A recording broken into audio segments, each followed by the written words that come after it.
छोटी बहू ने सास ननद को अपना असली रूप दिखाया। छोटी बहू का ससुराल में आए हुए अभी 2 दिन ही हुए थे। देवरानी जेठानी बैठकर बातें कर रही थी। तभी सास आवाज लगाती हुई आई, छोटी बहू, छोटी बहू। बड़ी बहू, तू यहाँ छोटी बहू के साथ बैठकर गप्पे लड़ा रही है? घर का सारा कामकाज कौन करेगा? इतने सारे कपड़े धोने हैं, कौन धोएगा? जा जाकर कपड़े धो।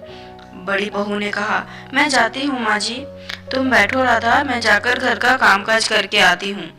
तभी छोटी बहू कहती, चलो दीदी, मैं भी तुम्हारे साथ काम करूंगी। अरे नहीं नहीं। इतने में सास कहती, ओहो हो, क्या प्यार उमड़ रहा है एक दूसरे पर। जा जाकर तू अपना काम कर। प्यार और गप करने के लिए हम है ना यहाँ पर। जाती हूँ माँ जी। बड़ी बहू चली गई। तभी सास और ननद ने छोटी बहू से कहा, मायके से तेरे माँ बाप ने क्या क्या देकर भेजा है? माँ जी, आज मेरा इस घर में दूसरा दिन है, इसलिए मैं आपको अपने बारे में सब कुछ बता देना चाहती हूँ, क्योंकि राधा की लव मैरिज थी। माँ जी, मेरा इस दुनिया में मेरे मामा जी के अलावा कोई नहीं है। मैंने अपने माता पिता को कभी नहीं देखा। बचपन में ही मेरे माँ बाप गुजर गए। सास ने ताना मारते हुए कहा, पैदा होते ही अपने माँ बाप को खा गई। क्या सुविचरणों वाली बहू आई है मेरे घर। माँ जी, मैं तो ये समझकर यहाँ आई थी कि बचपन में जो माता पिता का प्यार मुझसे छीन गया था, वो ममता, वो प्रेम मुझे आपके चरणों में मिलेगा। वाह वाह वाह वाह, क्या रस भरी मीठी बातें करती है। तभी ननद छोटी बहू के गले के चैन को देखते हुए कहती है, ये असली तो है ना? सास कहती है, बेटी मोहिनी, तुझे पसंद है तो ले ले। छोटी बहू रोते हुए कहती है, नहीं माँ जी, ये गहने मेरी माँ ने मरते समय मेरे मामा जी को दिए थे, ये कह के कि जब मेरी शादी हो तो ये गहने मुझे पहना दे। सास ने कहा, बस यही गहने देकर मरी थी तेरी माँ? नहीं माँ जी, और भी गहने हैं उस सूटकेस में। सास अपनी बेटी से कहती, मोहिनी जरा देख तो। हाँ माँ। ननद ने सूटकेस खोलते ही सारी साड़ियों को फेंकने लगी, ये कह के कि छी छी छी छी, कितनी घटिया साड़ी है, सारी की सारी, इससे अच्छी तो हमारे घर की नौकरानी पहनती है। तभी उसमें से एक साड़ी अच्छी लगी और बोलती है, ये साड़ी अच्छी है ना माँ? आज मेरी सहेली की शादी है तो आज मैं यही साड़ी पहनूंगी। सास कहती, हाँ हाँ पहन ले, इसमें किसी को पूछने की क्या जरूरत है। ननद कहती छोटी बहू से, सुनो, मैं ये साड़ी ले जा रही हूँ और मेरे आने तक ये सूटकेस को हिलाना मत, आकर देखूंगी बाकी का सामान। अच्छा माँ, मैं चलती हूँ।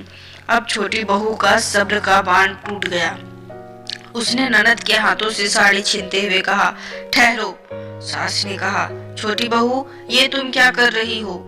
सुना नहीं तुमने उसने क्या कहा? ये साड़ी पहनकर वो अपनी सहेली की शादी में जा रही है। छोटी बहू ने पलटकर कहा, सहेली की शादी में जाना है तो वो अपनी कीमती साड़ी पहनकर जाए, एक भिखारन की साड़ी पहनेगी तो शर्म नहीं आएगी इसे? सास कहती है, घर में आई हुए एक दिन नहीं हुआ और देखो तो इसे जवान कैंची की तरह चल रही है। मैं कहती हूँ दे दे साड़ी। छोटी बहू ने कहा, नहीं, जिस घर में नौकरानी भी इससे अच्छी साड़ी पहनती हो, ये इस घटिया साड़ी को पहनने का शौक दिखा रही है। और माँ जी, आपने अपनी बेटी को विदा करते समय एक भी कीमती साड़ी नहीं दी थी जो वो अपनी सहेली की शादी में पहन सके। अरे माँ जी, आप तो बिल्कुल मेरे मामा जी की तरह गरीब निकली। तभी ननद कहती, क्या कह रही हो मेरी माँ को? क्यों, तुम्हारी माँ को मैंने कुछ कहा तो तुम्हारे दिल में आग लग गई? अरे थोड़ी देर पहले तुम लोगों ने मेरी माँ को पता नहीं क्या क्या कहा। सोचो मेरे दिल पे क्या गुजरी होगी। तुम्हारी नजरों में मेरी माँ एक भिखारन है तो मेरी नजरों में भी तुम्हारी माँ एक इतने में बड़ी बहू आ जाती है। छोटी बहू को चुप कराते हुए कहती है, नहीं, चुप हो जा राधा। नहीं दीदी, इन लोगों ने मेरे माँ बाप को बुरा भला कहा, गालियाँ दी उन्हें। ये सब सुनकर मैं चुप हो जाऊं? मैं चुप नहीं रह सकती। बड़ी बहू कहती, भगवान के लिए चुप हो जा छोटी बहू। सास कहती, तो तुमने इसके कान भरे हैं और हमारे खिलाफ जहर तुमने घोला है, इसलिए 10 मिनट में ही 10-10 लंबी जुबान लेके हम लोगों से लड़ना शुरू कर दिया। छोटी बहू कहती, बेगुनाह दीदी को क्यों दोष दे रही हैं? सिर्फ इसलिए कि वो आपके इल्जाम और गालियां सुनकर चुप हो जाती हैं। ये चुप हो जाती होंगी, लेकिन मैं चुप नहीं रह सकती। मैं जबरदस्ती जुल्म और गालियां सुनने की आदी नहीं हूँ। बड़ी बहू कहती है, छोटी बहू ये साड़ी मोहिनी को दे दे। नहीं दीदी, ये साड़ी मेरे गरीब मामा ने अपनी मेहनत की कमाई से ली है। देते समय उन्होंने कहा था, बेटी अपने ससुराल में जिसे अपनी माँ समझती हो उन्हें प्रणाम करके ये साड़ी उनके चरणों में रख देना। सास मस्का मारते हुए कहती है, तो पहले क्यों नहीं बताया कि तुम्हारे पिता समान मामा ने ये साड़ी मुझे देने के लिए दी है। बेकार साड़ी के लिए झगड़ा हो रहा था।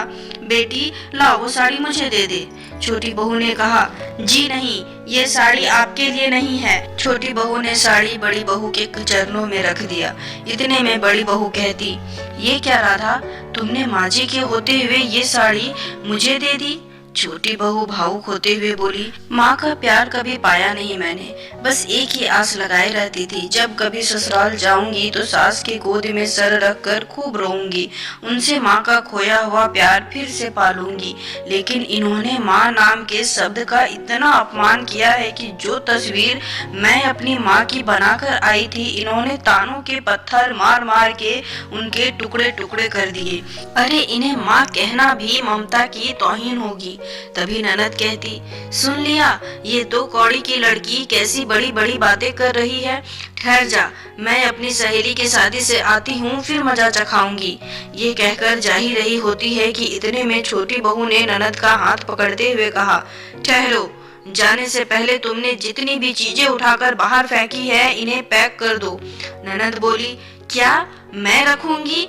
हाँ हाँ तुम करोगी, तुम बड़े घर की बहू हो, तुम्हारे घर बहुत से नौकर चाकर होंगे जो तुम्हारा सारा काम कर देते होंगे, लेकिन तुम्हारे माँ के घर में कोई नौकर नहीं है, इसलिए ये काम तुम्हें करना पड़ेगा। चलो उठाओ ये सब कपड़े। बड़ी बहू कहती है, रहने दो ना छोटी बहू, मैं उठाती हूँ ये सब। नहीं दीदी, तुम कुछ नहीं करोगी और ना ही मेरे बीच आओगी। और तुम सुनो, अगर अपनी सहेली के शादी में सही सलामत जाना चाहती हो तो ये कपड़े उठाकर तुम सूटकेस में खुद रखोगी। सास डरते हुए, अरे बाप रे बाप, ये क्या आफत की पुलिया उठा ले आया है रवि, मैं अभी जाकर उसे बताती हूँ, ये क्या मुसीबत उठा ले आया है। इतना कहकर सास वहाँ से चली गई। तो इस कहानी पर आपकी क्या राय है दोस्तों, कमेंट में जरूर बताएं। उम्मीद करती हूँ कि कहानी अच्छी लगी होगी। अगर अच्छी लगी हो तो मेरे चैनल को सब्सक्राइब कर दे और बेल आइकन को प्रेस कर दे और लाइक शेयर करना तो बिल्कुल ना भूले। कहानी देखने के लिए और सुनने के लिए बहुत बहुत धन्यवाद।